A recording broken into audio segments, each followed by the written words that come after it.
सोचिए, आपने एक परीक्षा के लिए महीनों नहीं बल्कि सालों तक मेहनत की, दिन रात पढ़ाई की, अपने परिवार की उम्मीदों को अपने कंधों पर उठाया और फिर आपको पता चलता है कि जिस परीक्षा को आपने अपने भविष्य का सबसे बड़ा रास्ता माना था, उसी परीक्षा की विश्वसनीयता पर सवाल उठ रहे हैं।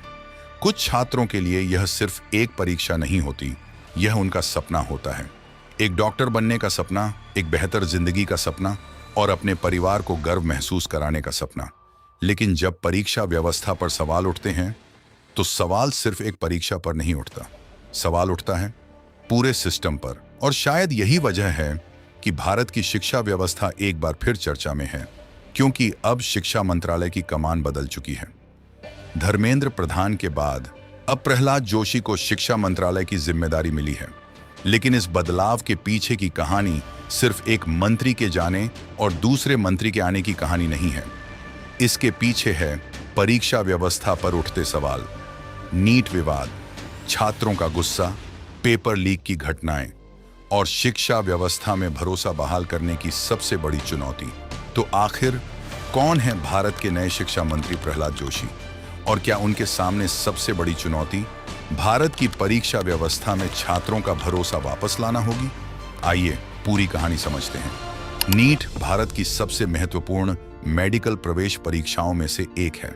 हर साल लाखों छात्र डॉक्टर बनने के सपने के साथ इस परीक्षा में बैठते हैं। लेकिन 2024 में नीट यूजी परीक्षा को लेकर देश भर में बड़ा विवाद खड़ा हुआ। आरोप लगे कि परीक्षा का प्रश्न पत्र लीक हुआ। कुछ छात्रों को कथित तौर पर परीक्षा से पहले प्रश्न पत्र और उसके उत्तर उपलब्ध कराए गए। इसके अलावा नीट यूजी 2024 के रिजल्ट में बड़ी संख्या में छात्रों के बहुत ज्यादा अंक आने और ग्रेस मार्क्स दिए जाने को लेकर भी सवाल उठे। मामला सुप्रीम कोर्ट तक पहुंचा और फिर देश की सबसे बड़ी अदालत ने पूरे मामले की जांच और परीक्षा की विश्वसनीयता को लेकर गंभीर सवालों पर सुनवाई की।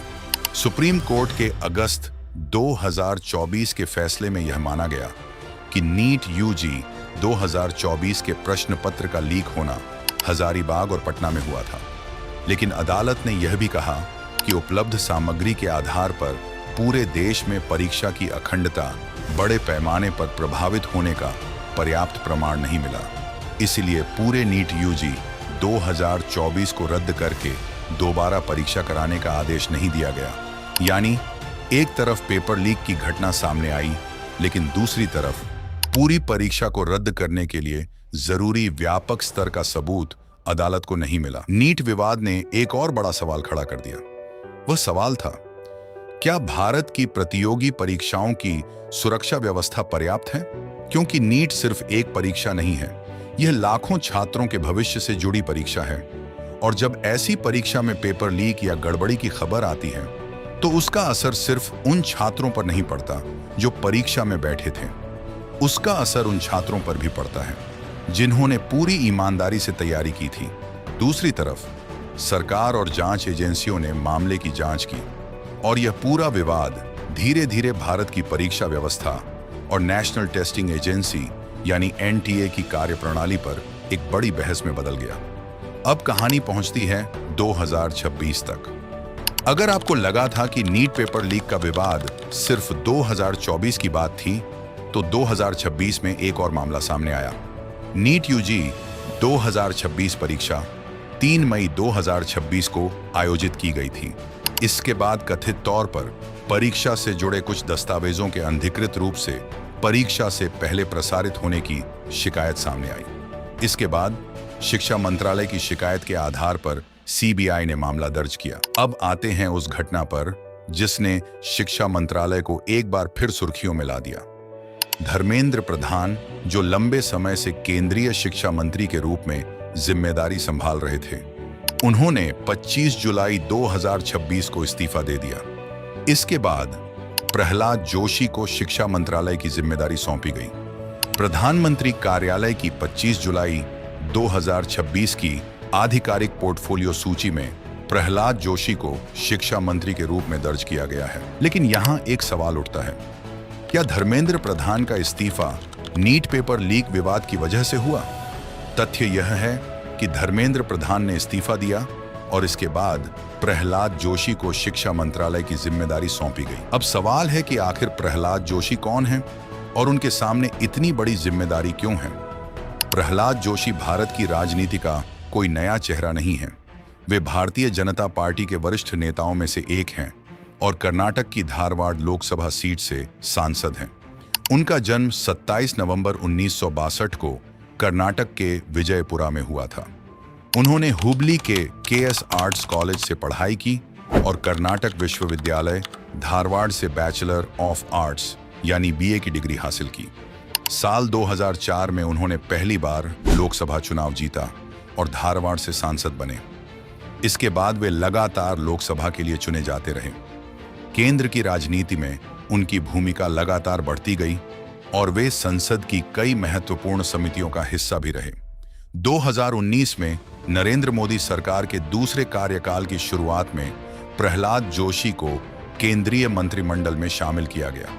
उन्हें कोयला मंत्रालय के साथ साथ खान और संसदीय कार्य मंत्रालय की जिम्मेदारी दी गई। यानी केंद्र सरकार में उनके पास एक साथ कई महत्वपूर्ण मंत्रालयों का अनुभव रहा।